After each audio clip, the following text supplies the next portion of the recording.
यूँ तो मोहब्बत में मिलना बिछड़ना चलता ही रहता है, मगर फिक्र इस बात की रहती है कि बिछड़ जाने के बाद बिखर जाऊंगी तो कौन मुझे संभालेगा। रात गहरी थी मगर मैं सोई नहीं, दिल में दर्द बहुत था मगर मैं रोई नहीं। कोई नहीं था ऐसा जो मेरा हाल पूछता। बहरहाल खुद को इतना मजबूत कर दिया, मैं अपना दुख किसी से शेयर नहीं करती। 5 साल का अरसा गुजर चुका उस इंसान से बिछड़े हुए। 5 साल बाद हमारी पहली दफ़ा रॉन्ग कॉल पर बात हुई, और वो रॉन्ग कॉल कब मेरी ज़िंदगी की राइट कॉल बन जाएंगी ये सोचा नहीं। उसका नाम और वो धामनगांव बड़े में रहता था और खुद का बिजनेस करता था। हमारी बात का आगाज़ एक रॉन्ग कॉल से हुआ, जिसके बाद हमारी बात मुसलसल होने लगी। मुझे सलीम की आवाज़ बहुत पसंद आई और अब मैं उसकी आवाज़ सुनने के लिए रोज़ बेकरार रहती और रोज़ाना बातें दिन रात हो। सलीम जब फ्री होता मुझसे बात करता, मैं भी अपनी स्टडी और काम काज करके फ्री हो जाती जल्दी और सलीम से कॉल पर बात करती। काफ़ी साल गुजर गए एक दूसरे के रिलेशन में। मैं सलीम पर हर तरह से भरोसा करती थी।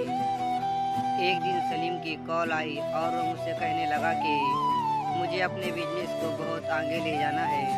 उसी सिलसिले में मुझे मुंबई जाना है और कुछ नहीं कह सकता कि वहाँ पर कितना टाइम लग जाएगा। मैं चाहता हूँ कि वहाँ पर जाने से पहले तुम्हें एक बार मिल लूँ और हमारे इस रिलेशन को एक यादगार बना लूँ। मैंने सलीम से कहा कि मैं कभी धामनगांव नहीं गई, क्योंकि मैंने कभी घर से बाहर अकेले जाने की ना ही मैंने ज़िद की है और ना ही मुझे परमिशन मिलेगी। सलीम ने मुझे बहुत फोर्स किया कि मेरे खातिर आ जाओ, तो मैंने कहा कि चलो मैं कुछ करती हूँ। मेरी एक बेस्ट फ्रेंड थी, मैंने उसे हमारी पूरी कहानी सुनाई तो उसने कहा कि चलो कुछ सोचते हैं। एक हफ्ते बाद मेरी वही फ्रेंड मेरे घर आई और मेरी अम्मी अब्बू से कहा कि हम सब लोग पिकनिक पर जा रहे हैं, तो हम सबा को भी साथ ले जाना चाहते हैं। मेरे अम्मी अब्बू उनको और उसके वालिदैन को अच्छी तरह जानते थे। उन्होंने परमिशन। मेरी खुशी का कोई ठिकाना नहीं था। मैंने अपने फ्रेंड का शुक्रिया अदा किया और रात को सलीम को कॉल की। मैं चाहती थी कि सलीम को सरप्राइज़ दूँ, इसलिए मैंने सलीम से झूठ कहा कि मैं नहीं आ सकती और ना ही मुझे घर से परमिशन है। सलीम ने बहुत फोर्स किया, मगर मैं उसे सरप्राइज़ देना चाहती थी।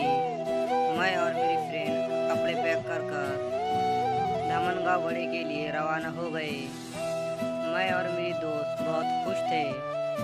मैं अपने दोस्त को हंसते हुए कह रही थी कि देखना सलीम को मेरा सरप्राइज़ कैसा लगेगा, वो खुश हो जाएगा। सलीम का एड्रेस था मेरे पास। हम दोनों खूब हंसते मुस्कुराते हुए अपना सफ़र तय कर रहे थे। फिर हम शाम के वक्त धामनगांव पहुँच गए। मैं बहुत ज़्यादा एक्साइटेड थी कि सलीम का रिएक्शन कैसा होगा मुझे देखकर। वो तो खुशी से पागल हो जाएगा। मैंने सिर्फ सलीम को फ़ोटो में देखा था और उसने भी मेरी तस्वीरें ही देखी थी। हम सलीम के घर पहुँचे तो अचानक वहाँ सामने खड़ी कार के अंदर अचानक सलीम नज़र आ गया। मैंने खुश होते हुए अपने दोस्त को कहा कि देखो वो है सलीम। वो भी मुझे खुश देखकर बहुत खुश हुई। मैं रोड क्रॉस करके सलीम के पास जाने वाली ही थी कि तो मैंने देखा कि सलीम के बाजू एक खूबसूरत और स्मार्ट लड़की वो सलीम की गाड़ी में बैठ गई। सलीम ने उसे हक किया और बहुत ज़्यादा बेतकल्लुफ़ लग रहा था। मेरी आंखें वो मंजर देखकर खुली की खुली ही रह गई। मेरी फ्रेंड ने पूछा कि ये कौन है। मैं नहीं जानती थी उसे, ना सलीम ने कभी उसके बारे में जिक्र किया था। मैंने कहा नहीं जानती कौन है। सलीम वहाँ से गाड़ी लेकर निकला। मेरी दोस्त ने कहा कि चलो हम इनका पीछा करते हैं, देखते हैं कि ये कहाँ जा रहे हैं। वहीं से हमने टैक्सी ली और सलीम के पीछे जाने लगे। सलीम की गाड़ी एक 5 स्टार होटल के सामने रुक गई। वो दोनों उतरे और होटल में इंटर हुए। मैं बहुत घबराई हुई थी और मेरी आंखें नम हो चुकी थी। सलीम और वो लड़की एक टेबल पर जा बैठे और हम भी वहीं करीब पे बैठकर उन पर नज़र रखे हुए थे। सलीम एक बड़ा सा केक लेकर आया, शायद उस लड़की का बर्थडे था। ये सब देखकर मुझे सलीम और सलीम के वादे याद आ रहे थे। मैं अंदर ही अंदर मर सी गई थी। वो इंसान जो मेरे होने के वादे कर रहा था आज किसी और के साथ है। मुझसे अब ये सब बर्दाश्त नहीं हो रहा था। मैंने दोस्त से कहा कि चलो अब वापस चलते हैं। उसने कहा कि ऐसे कैसे वापस जाएंगे, हम उसे सबक सिखाएंगे। ये कहकर मेरी दोस्त उठी और सलीम के करीब जाने लगी और कहा कि हेलो सलीम। वो चौंक सा गया और कहा कि आपको, तो मेरी फ्रेंड ने कहा कि शायद मैं आपको जानती हूँ, बहरहाल ये कौन है। तो उस लड़की ने सलीम से पूछा। सलीम बिल्कुल खामोश हो गया। तो मैंने उस लड़की से पूछा, आपकी तारीफ, आप कौन हैं? तो उस लड़की ने कहा कि मैं सलीम की वाइफ हूँ। तब मेरी फ्रेंड ने कहा कि मैं सबा की फ्रेंड हूँ, जिससे आपके पति बहुत सालों से झूठी बातें और झूठे वादे करते आ रहे हैं। ये सुनकर सलीम चुप सा हो गया। सलीम की वाइफ ने कहा कि ये कौन है और ये क्या कह रही है? सलीम ने कहा कि कौन सबा, मैं नहीं जानता, गलतफहमी हो गई है आपको। उतने में मेरी दोस्त ने मुझे आवाज़ दी। मुझे देखते ही सलीम ने अपना सर पकड़ लिया। तो सलीम ने कहा कि तुम यहाँ? मैं टूट सी गई थी ये सब देखकर। सलीम शादीशुदा है। उसने मुझसे झूठ की बुनियाद पर रिश्ता बनाया।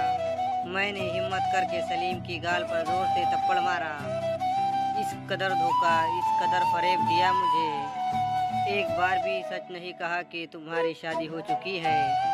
मैं अपने घर वालों से झूठ बोलकर तुम्हें सरप्राइज देने के लिए आई थी, मगर तुमने ही मुझे सरप्राइज कर दिया। बहुत से लोग झूठ की बुनियाद पर रिश्ते बना लेते हैं, मगर वो किसी न किसी बहाने से सामने आ जाता है। कल तक मुझे तुमसे मिलने की चाहत थी, अब मैं खुद तुमसे बिछड़ना चाहती हूँ, क्योंकि अब बिछड़ना ज़रूरी है।